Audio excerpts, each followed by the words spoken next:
I thinking about myself.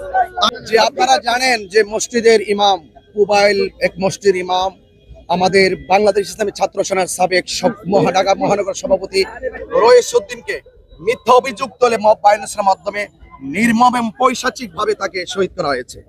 তো আমরা আশা করেছিলাম যে আসামি যেহেতু দৃশ্যমান, সে দৃশ্যমান আসামিকে ধরতে গেলে তো এত তদন্তের প্রয়োজন হয় না।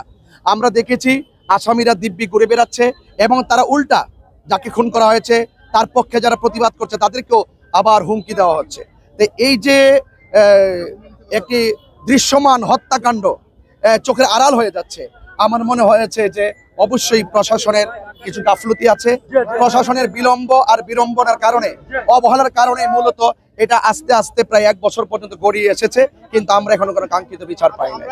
ফারুকী রহমতুল্লাহ আলাইকে ঘরের ভিতরে ঢুকে হাত পা বেঁধে নির্মম ভাবে গলা কেটে জবাই করে হত্যা করা হয়েছে।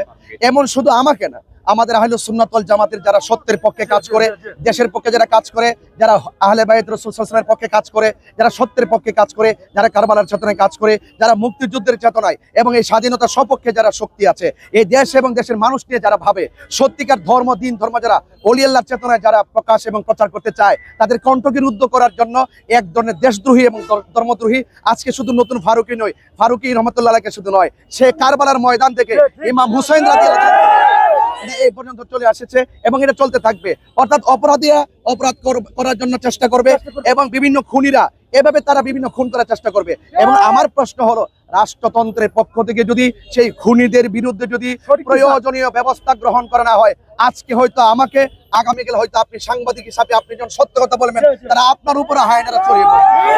I thinking about myself. আমি তো অবশ্যই আমার জীবন নিয়ে চিন্তা করছি, তবে এতটুকু বলি, সত্যের সন্ধানে সত্য প্রতিষ্ঠায় যদি জীবন চলে যায়, এটাই তো হুসাইনি চেতনা।